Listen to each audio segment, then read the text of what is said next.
আজকে আমি গোবিন্দভোগ চাল দিয়ে আর মুগ ডাল দিয়ে খিচুড়ি বানাবো। প্রথমে মুগ ডালটাকে বেছে ধুয়ে ভেজে নিয়েছি, চালটাকে ধুয়ে ঝরিয়ে রেখে দিচ্ছি।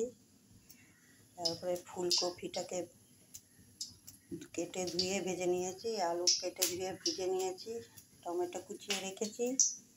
এখানে আদা বাটা, গরম মশলা, পাঁচফোড়ন, জিরের গুঁড়ো, ধনের গুঁড়ো, চিনি, নুন, হলুদ গুঁড়ো, লঙ্কার গুঁড়ো, একটু হিং, তেজপাতা, শুকনো লঙ্কা, কাঁচা লঙ্কা দিয়ে এখানে জল চাপিয়ে দিয়েছি খিচুড়ির। এর মধ্যে এখন মশলাটা কষাবো, কষিয়ে আমাদের জলের মধ্যে ডাল দিয়ে দেবো। জলটা ফুটে উঠলে ডালটা দিয়ে দেব। এবার তেলটা গরম হয়ে গেছে, এর মধ্যে তেজপাতা দেব, তেজপাতা, শুকনো লঙ্কা, কাঁচা লঙ্কা, পাঁচফোড়ন,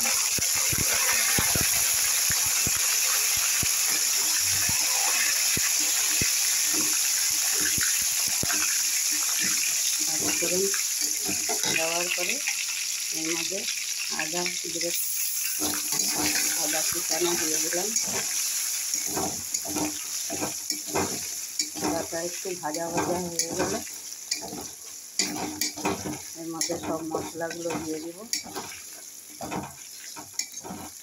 আর এদিকে জলটা ফুটে উঠছে, এর মধ্যে একটু তেজপাতা আর একটু আদা দিয়ে দিয়েছি ওর মধ্যে।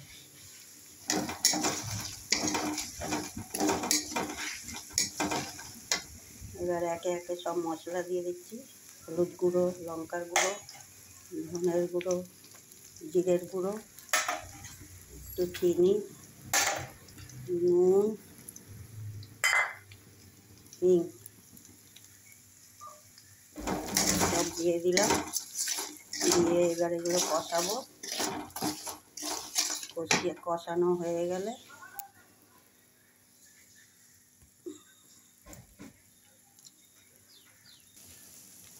মশলাটা কষানো হয়ে গেছে, এদিকে জলের মধ্যে ওর ডালটা দিয়ে দিচ্ছি, মুগ ডালটা।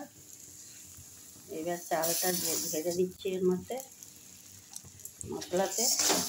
এবার চালটাকে কষাবো, কষিয়ে তারপরে ওই জলে দিয়ে দিব।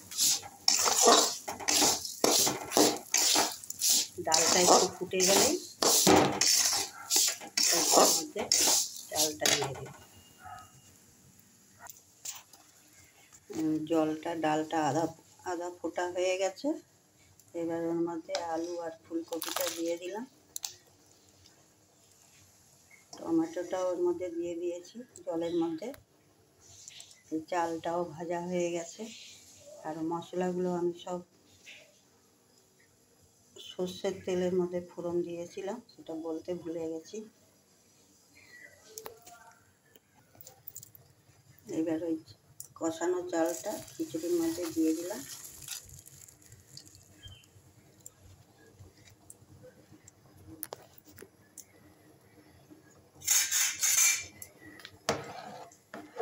এবার এটা ফুটে গেলে তারপরে একটু ঘি আর গরম মশলা দেবো লাস্টে।